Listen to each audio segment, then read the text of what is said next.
ইব্রাহিম আলাইহিস সালাম কাঁদছিলেন। আল্লাহ বললেন, ইব্রাহিম তুমি আমার খলিল। ইত্তাখাযা ইব্রাহিমা খলিলা ওয়া কাল্লামাল্লাহু মূসা তাকলিমা।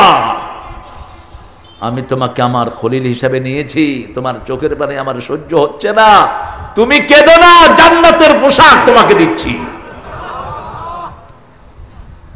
শুধু জান্নাতের পোশাক দিয়ে আল্লাহ ক্ষান্ত হন নাই। আল্লাহ বলছেন, ইব্রাহিম যেই দিন কিয়ামতে সবাই পোশাক ছাড়া উঠবে, সেই দিন প্রথম পোশাক তোমার গায়ে আমি পরিয়ে দেব। ইব্রাহিম আলাইহিস সালামের পোশাক পেলেন ইসমাইল, ইসমাইলের থেকে পেলেন ইসহাক, ইসহাক থেকে ইয়াকুব, ইয়াকুব থেকে ইউসুফ আলাইহিস সালাম। সেই পোশাকই খুঁজছে এখনো ইহুদির বাচ্চারা। তবে তোরা সেই পোশাক পাবি না, সেই পোশাক পাবে ইমাম মেহেদী আলাইহিস সালাম, সেই পোশাক পাবে ঈসা আলাইহিস।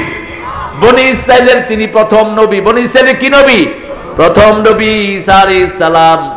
বনি ইসরাইলের শেষ নবী ঈসা আলাইহিস সালাম, আর প্রথম নবী ইউসুফ আলাইহিস সালাম, আর আমাদের শেষ নবী রাহমাতাল লিল আলামিন।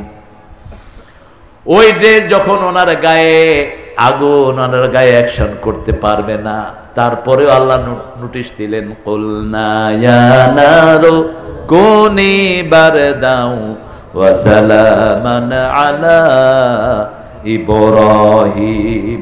आज भी हो इब्राहिम का ईमान पैदा, आगे कर सकती है अंदाजे गुलिस्ता पैदा।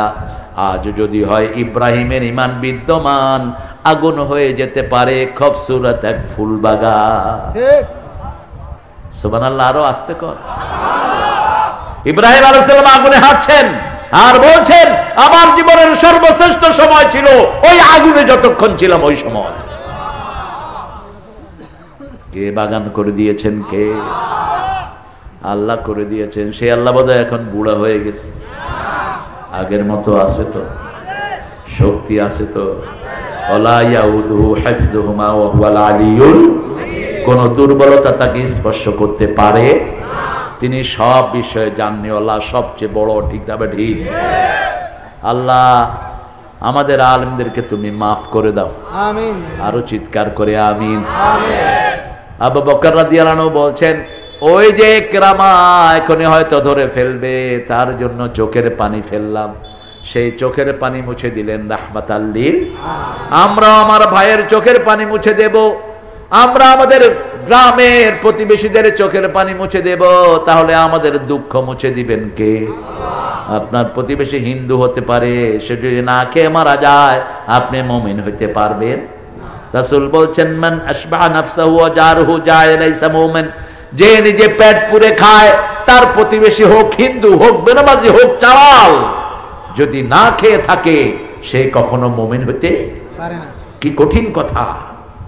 এজন্য রাসূল যখন মসজিদে যেতেন, এক রাস্তায় যেতেন, আরেক রাস্তায় আসতেন। কেন যেতেন? এক রাস্তায় যেতে যেতে খুঁজতেন কোন অনাহারি আছে কিনা, কোন অর্ধাহারি আছে কিনা। এখনো মানুষ মরে পথের পরে, এখনো আসেনি সুখ ঘরে ঘরে। কি করে তাহলে তুমি নেবে বিশ্রাম?